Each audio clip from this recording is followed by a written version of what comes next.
Assalamualaikum warahmatullahi wabarakatuh. Selamat siang, selamat pagi teman-teman semua. Bersama saya Regina Nuragnia dengan NIM 21841015.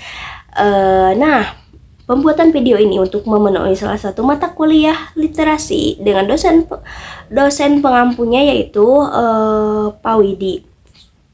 Nah, di sini pada topik kita hari ini kita akan melanjutkan buku Kawan dalam Pertikaian ini. Nah, tapi kita akan membahas mengenai bab 3 yang mempunyai subtemanya itu, bentar ya. Ini, teologi di latar belakang Muslim sebagai orang sesat yang tidak disenangi gitu. Untuk kalian semua, nonton ya video ini dari awal sampai akhir. Selamat menikmati. Bab 3 ini kita akan membahas mengenai teologi di latar belakang Muslim sebagai orang yang sesat yang tidak disukai. Nah, pada buku bab 3, pada buku Kawan dalam Pertikaian ini mengkaji teologi di balik hubungan antara kolonial Belanda dan juga Islam di Indonesia antara tahun 1596 sampai 1942. Nah, pandangan kolonial Belanda terhadap Islam ini yaitu di mana kolonial Belanda ini memandang Islam ini sebagai agama yang sesat dan berbahaya dari bagi kekuasaan mereka gitu ya. Nah, terus pandangan ini juga didasari oleh ketidaktahuan kolonial Belanda atau kurang memahami Islam dan sering menyamakan dengan agama lainnya seperti agama Kristen yang sesat gitu.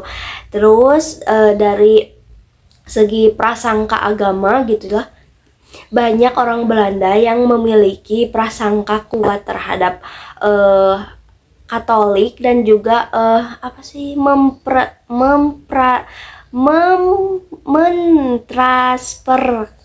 mentransfernya ke Islam gitu. Nah, yang ketiga ada kepentingan politik. Dari segi kepentingan politik, Islam ini dianggap sebagai ancaman terhadap kekuatan kolonial, sehingga teologi digunakan untuk menjustifikasi penindasan. Nah, seperti itu.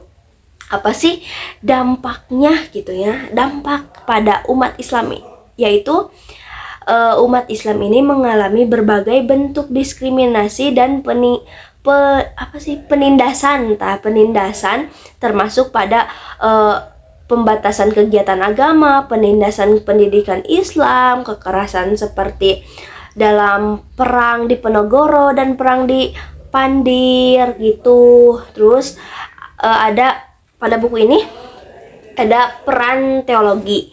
Nah, peran teologi ini dimainkan peran penting dalam memicu konflik antara kolonial Belanda dan juga umat Islam.